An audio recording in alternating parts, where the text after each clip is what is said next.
Hello guys, welcome back to my channel. तो आज हम लोग करने जा रहे हैं लैंग्वेज स्किल्स, जो कि इंग्लिश पेडागोजी का टॉपिक है, जो कि हमारे टीचिंग एग्जाम्स में जहाँ कभी कहीं भी इंग्लिश पेडागोजी आता है वहाँ ज़रूर पूछे जाते हैं। तो विदाउट वेस्टिंग टाइम हम स्टार्ट करते हैं। तो हमारी इंग्लिश पेडागोजी में या फिर इंग्लिश लैंग्वेज में 4 लैंग्वेज स्किल्स होती हैं। दैट इज़ याद करने का तरीका LSRW, listening, speaking, reading, writing. It means the development of 4 basic skills. इसका मतलब क्या होता है कि 4 बेसिक स्किल्स को डेवलप करना। और इसमें सबसे पहला आता है लिसनिंग। लिसनिंग मतलब क्या होता है? Semantic aspect of a language. Semantic aspect of a language मतलब समझने या मीनिंगफुल से रिलेटेड। तो लिसनिंग क्या हो गया? Semantic aspect of a language. और लिसनिंग का मतलब क्या है? Recognising sounds and reducing meaning. कोई आपसे कुछ बोला, उसको आप रिकग्नाइज करते हो, सुनते हो, समझते हो और फिर उसकी मीनिंग निकालते हो, डिड्यूस करते हो। Then speaking. स्पीकिंग क्या होता है? Phonetic aspect of a language. Speaking में फोन साउंड निकलता है ना, आप जब बोलते हो तो साउंड निकलता है, तो ये फोनेटिक कम एस्पेक्ट हो गया। रीडिंग क्या हो गया? फोनेटिक कम ग्राफिक एस्पेक्ट। इसमें क्या होता है? रीडिंग में पहले लिखा रहता है, उसको आप पढ़ते हो, तो जो फोन साउंड है वो बाद में निकलता है, पहले ग्राफिक एस्पेक्ट आपको दिखता है। तो रीडिंग क्या हो गया? फोनेटिक कम ग्राफिक एस्पेक्ट। राइटिंग को देखेंगे तो graphic aspect of a language, और इसी को writing aspect of a language भी बोलते हैं। ग्राफिक मतलब रिटन एस्पेक्ट ऑफ लैंग्वेज। और फिर ये जो LSRW है, listening, speaking, reading, writing, learns in an integrated manner, मतलब एक साथ सिखाए जाते हैं, मतलब 1 बाय 1 नहीं करके एक साथ सिखाए जाते हैं। Learns in an integrated manner. फिर written form of language is expressed graphical. ये जो रिटन फॉर्म ऑफ लैंग्वेज है वो कैसे एक्सप्रेस होता है, उसी को ग्राफिकल बोलते हैं। तो सीक्वेंस इसका क्या होता है? लिसनिंग, स्पीकिंग, रीडिंग, राइटिंग का यही होता है, LSRW। और इसमें लिसनिंग, स्पीकिंग जो है वो प्राइमरी स्किल है, रीडिंग, राइटिंग जो है वो रीइंफोर्समेंट स्किल है। देन उसके बाद लिसनिंग, स्पीकिंग, रीडिंग, राइटिंग। तो इसको अगर आप देखेंगे तो जो हमारा स्पीकिंग और राइटिंग है वो क्या है? एक्टिव, प्रोडक्टिव और एक्सप्रेसिव स्किल है। मतलब स्पीकिंग, राइटिंग में आप क्या होते हो? एक्टिव होते हो, प्रोड्यूस करते हो कुछ और एक्सप्रेस करते हो। तो एक्टिव, प्रोडक्टिव और एक्सप्रेसिव स्किल क्या हो गया? स्पीकिंग और writing. Active, productive, expressive skill. और जो लिसनिंग और रीडिंग है वो पैसिव या रिसेप्टिव स्किल है। ऐसे करके याद करना। Speaking, writing, active, productive, expressive skill, और लिसनिंग, रीडिंग, पैसिव या रिसेप्टिव स्किल। और स्पीकिंग में फ्लुएंसी देखी जाती है, राइटिंग में एक्यूरेसी देखी जाती है। ये सारी चीज़ें हमारे एग्जाम में पूछी जाती है। एकदम वही चीज़ें बताई गई हैं जो एग्ज़ाम के लिए इम्पोर्टेंट है। सो पूरे वीडियो को ज़रूर देखें। तो अब इसके बाद ये जो 2-3 पॉइंट्स लिखे हैं उसको मैंने हिंदी में आगे बता दिया है, ये केवल इंग्लिश में लिखा है। इफ़ यू वांट तो आप अपने नोट्स में लिख सकते हैं, ठीक है, अगर आपको दिख रहा हो क्लियर। मैं कोशिश करती हूँ कि सब कुछ क्लियर दिखे। देन फिर अब हम लिसनिंग स्किल को थोड़ा डिटेल में पढ़ेंगे। It is an aural input. Aural input मतलब सुनने से रिलेटेड। आप लिसनिंग में आप सुनते हो, ठीक है। It is an aural input. It involves a sender, a message and a receiver. सबसे पहले कोई सेंड करता है आपको कुछ, फिर मैसेज सेंड करता है, एंड अ रिसीवर, और कोई रिसीव करता है। और इसमें speech, rhythm, pronunciation are learned by listening to appropriate model. और स्पीच, रिदम और प्रोनाउंसिएशन जो है वो सीखे जाते हैं by listening to appropriate model. आप कोई एप्रोप्रिएट मॉडल सुनोगे, कोई अच्छे से बोलेगा, तब स्पीच, रिदम और प्रोनाउंसिएशन सीखे जाते हैं। ये चीज़ लिखी है। तो ये वाला पॉइंट अगर लिसनिंग स्किल का आपको क्लियर हो रहा हो तो देख लीजिए। एंड देन फिर कोडिंग एंड डिकोडिंग। कोडिंग में जैसे सेंडर, मैसेज गया, फिर एनकोड हुआ, फिर रिसीवर मैसेज डिकोड करेगा। सेंडर जो है वो मैसेज एनकोड करेगा, मैसेज को टाइप करेगा, देन रिसीवर को मैसेज मिलेगा, वो मैसेज को डिकोड करेगा। फिर देन उसके बाद listening and speaking are known as primary skill, वही इंग्लिश में लिखा हुआ है। Thus these must be developed first, इनको पहले सिखाया जाता है। और reading and writing are also known as reinforcement skill, thus they must be given equal importance. तो इन्हें भी इक्वल इंपॉर्टेंस देनी चाहिए, रीडिंग और राइटिंग को। फिर बॉटम अप अप्रोच और टॉप डाउन अप्रोच, ये दोनों कॉन्सेप्ट ज़रूर एग्जाम में आते हैं। तो बॉटम अप अप्रोच में क्या होता है कि नीचे से ऊपर की ओर हम जाते हैं। मतलब सबसे पहले हमें अल्फ़ाबेट सिखाया जाएगा, ABCD सिखाया जाएगा, फिर हम स्टोरी को समझेंगे। मतलब अल्फ़ाबेट, देन वर्ड्स, फिर सेंटेंस, फिर पैराग्राफ, फिर स्टोरी। लेकिन हमारे टॉप डाउन अप्रोच में जस्ट इसका उल्टा होता है। पहले स्टोरी समझाई जाती है, फिर पैराग्राफ आप देखते हो, फिर सेंटेंस देखते हो, फिर वर्ड्स देखते हो, फिर अल्फ़ाबेट देखते हो। मतलब स्टोरी, फिर पैराग्राफ, फिर सेंटेंस या फ्रेजेस, फिर वर्ड्स, फिर अल्फ़ाबेट, ऐसे करके फॉर्मेट टॉप डाउन में उल्टा चलता है और बॉटम अप में नीचे से ऊपर की ओर, जैसे अल्फ़ाबेट सबसे पहले, फिर वर्ड्स, फिर सेंटेंस, फिर पैराग्राफ, फिर अंडरस्टैंड स्टोरी। तो ये चीज़ हो गया। ये अगर आपको क्लियर हो रहा हो प्लीज़ सी। फिर उसके बाद हम लोग नेक्स्ट पेज देखेंगे। ये सब कुछ एग्ज़ाम के हिसाब से वेरी इंपॉर्टेंट है। ये टॉप डाउन अप्रोच का कॉन्सेप्ट दिया हुआ है, आप देख लीजिएगा, यही नेचुरल अप्रोच है, ठीक है, सिखाने का। देन स्पीकिंग स्किल हम देखेंगे। ये स्पीकिंग स्किल क्या होती है? एक्टिव स्किल होती है। इट इज़ अ प्रोडक्टिव और expressive skill in oral mode. Productive या एक्सप्रेसिव स्किल, इसी को हम प्रोड्यूस करते हैं और एक्सप्रेस करते हैं ना, स्पीकिंग स्किल में हम बोलते हैं तो, और ओरल मोड में मतलब कुछ साउंड निकलता है। It is fundamental to human communication in daily life. It is fundamental to human communication in daily life. तो ये फंडामेंटल है, ज़रूरी है ह्यूमन कम्युनिकेशन में रोज़ के लिए।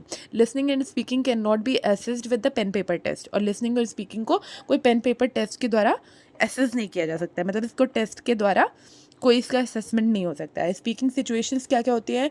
Interactive, partially interactive and non interactive.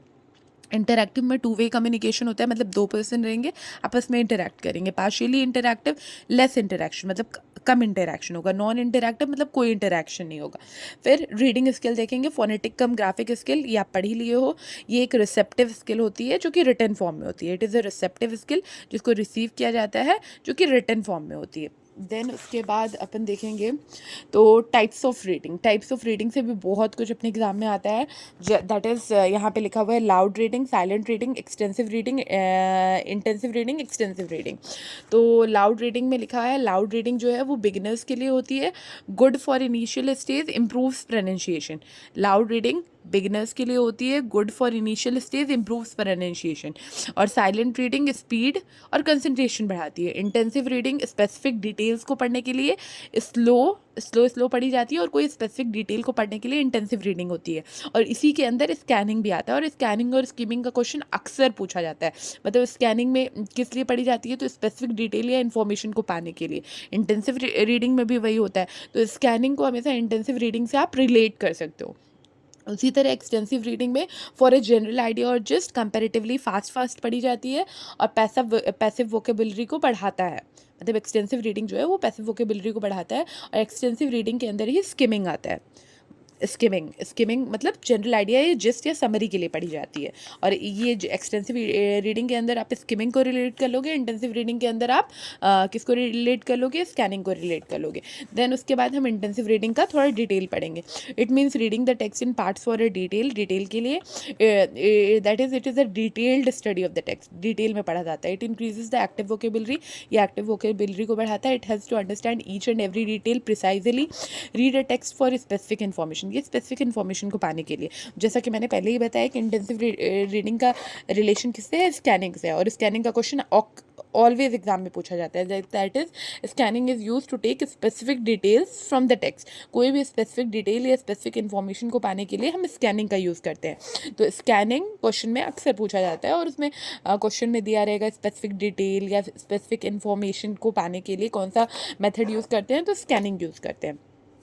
फिर एक्सटेंसिव रीडिंग इज़ यूज्ड या रीड्स फॉर प्लेजर के लिए जो पढ़ी जाती है, मज़े के लिए। It means non detailed study of the text. इसका मतलब क्या होता है? Non detailed study of the text. It focuses on main points, ये मेन पॉइंट्स को पढ़ने के लिए होता है। It increases passive vocabulary, it develops interest and pleasure, ये इंटरेस्ट और प्लेजर को बढ़ाता है। स्किमिंग में और स्किमिंग एक्सटेंसिव रीडिंग से रिलेटेड हो गया, और इसमें क्या क्या देखा जाता है? सेंट्रल आइडिया जस्ट या समरी के लिए, ठीक। आई थिंक कि आपको ये वाला पेज भी क्लियर हो गया होगा, है ना। अब नेक्स्ट पेज में जाते हैं। यहाँ पे कुछ चीज़ें इंपॉर्टेंट हैं इधर, जैसे कि सब स्किल्स ऑफ रीडिंग। सब स्किल्स ऑफ रीडिंग में प्रीव्यूइंग, प्रिडिक्टिंग। प्रीव्यूइंग मतलब किसी चीज़ को पहले से प्रीव्यू करना, देखना, है ना, व्यू के पहले प्रीव्यू करना। प्रिडिक्टिंग, प्रिडिक्ट करना, पहले कुछ होने के पहले ही प्रिडिक्ट कर देना। सब स्किल्स ऑफ रीडिंग मतलब जैसे मान लो आप स्टोरी पढ़ रहे हो कोई, और स्टोरी पढ़ते पढ़ते आपको आइडिया लग जाता है कि इसके आगे अब ये वाली चीज़ें होंगी, तो आप प्रिडिक्ट कर लिए। स्किमिंग मतलब जिस या समरी के लिए। स्कैनिंग मतलब स्पेसिफिक डिटेल्स के लिए, आपको पहले ही मैंने बता दिया। और यहाँ पे एक चीज़ ऊपर लिखी हुई है, तो पैराफ्रेजिंग जो है वो राइटिंग स्किल की सब स्किल है। पैराफ्रेजिंग अक्सर एग्जाम में पूछा जाता है, जिसका मतलब होता है अपने शब्दों में कोई चीज़ लिखना। मतलब आप खुद की लैंग्वेज में, मान लो कोई पैराग्राफ आप पढ़े और उसको अपने लैंग्वेज में लिख रहे हो, तो वो क्या कर रहे हो, पैराफ्रेजिंग कर रहे हो। और डिस्क्रिप्टिव राइटिंग क्या होती है? Descriptive writing uses sensory details और 5 senses to paint a picture. अगर सेंसरी डिटेल या 5 सेंसेस की कहीं बात करेगा तो वो डिस्क्रिप्टिव राइटिंग या डिस्क्रिप्शन से रिलेटेड हो जाएगा, डिस्क्रिप्टिव राइटिंग हो जाएगा। देन प्री राइटिंग क्या होता है? Pre writing includes all the thinking steps. Pre writing में कौन कौन से सारे थिंकिंग स्टेप्स इंक्लूड होते हैं? That is brain storming, mapping, outlining, clustering etcetera, that happen before the first draft is written. First draft लिखने के पहले ही ये सारे प्री राइटिंग के स्टेप्स हो जाते हैं, मतलब ये सारे थिंकिंग स्टेप्स ले लिए जाते हैं फर्स्ट ड्राफ्ट तैयार करने के पहले, जैसे ब्रेन स्टॉर्मिंग, मैपिंग, आउटलाइनिंग और क्लस्टरिंग। ये प्री राइटिंग जो है वो राइटिंग की ही स्किल है, और पैराफ्रेजिंग भी जो है वो राइटिंग की स्किल है। फिर राइटिंग स्किल में क्या क्या है? It is a skill which enables a learner to brain storm ideas, organize them, draft, edit and revise his और हर वर्क। तो राइटिंग स्किल वही है, it is a skill which enables a learner to brain storm ideas, organize them and draft, edit and revise his और her work. मतलब brain storm करना होता है ideas को, उसको ऑर्गेनाइज करना पड़ता है, ड्राफ्ट, एडिट और रिवाइज करना पड़ता है। प्रिडिक्शन ये रीडिंग का सब स्किल है। ये इसका मतलब क्या होता है? Using prior knowledge of the subject and the ideas in the text as clues to the meaning of unknown words. मान लीजिए आपके पास कोई पुरानी नॉलेज है, उसके आधार पे आप किसी वर्ड की मीनिंग निकाल रहे हो, तो ये हो गया प्रिडिक्शन, प्रिडिक्ट कर रहे हो उसकी मीनिंग। फिर देन उसके बाद नेक्स्ट है learning to read means decoding the meaning, decode करना। फिर समरी क्या होता है? Summary is a condensed version of a whole text. Summary क्या है? पूरे टेक्स्ट का एक कंडेंस्ड वर्जन है, छोटा फॉर्म है। वेयर एज पैराफ्रेजिंग क्या है? Is a translation of a specific passage into your own words. Paraphrasing जो है वो ट्रांसलेशन है पैसेज का अपने खुद के शब्दों में, और समरी जो है वो छोटा फॉर्म है।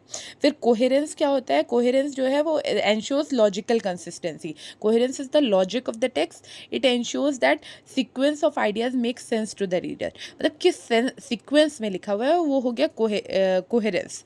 In writing cohesion is primarily achieved through, cohesion कैसे अचीव किया जाता है? ये क्वेश्चंस हैं एग्जाम में आए हुए। The use of transition words and pronoun. Cohesion कैसे अचीव किया जाता है? ट्रांजिशन वर्ड्स का यूज़ करके और प्रोनाउंस का यूज़ करके। और ट्रांजिशन वर्ड्स क्या होते हैं? मोर ओवर, हाउएवर, ये सारे words. Cohesion refers to the specific grammatical and lexical links like therefore, it, this, that connect sentences, जो कनेक्ट सेंटेंसेस को कनेक्ट करते हैं। ये जो लास्ट के कुछ इंपॉर्टेंट क्वेश्चंस हैं जो मेरे को कहीं मिले थे, मैंने इसको कॉपी में अपने नोट्स में राइट कर लिया था, लिख लिया था। अब आप लोग देख लीजिए डिटेल में थोड़ा सा। Thank you everyone.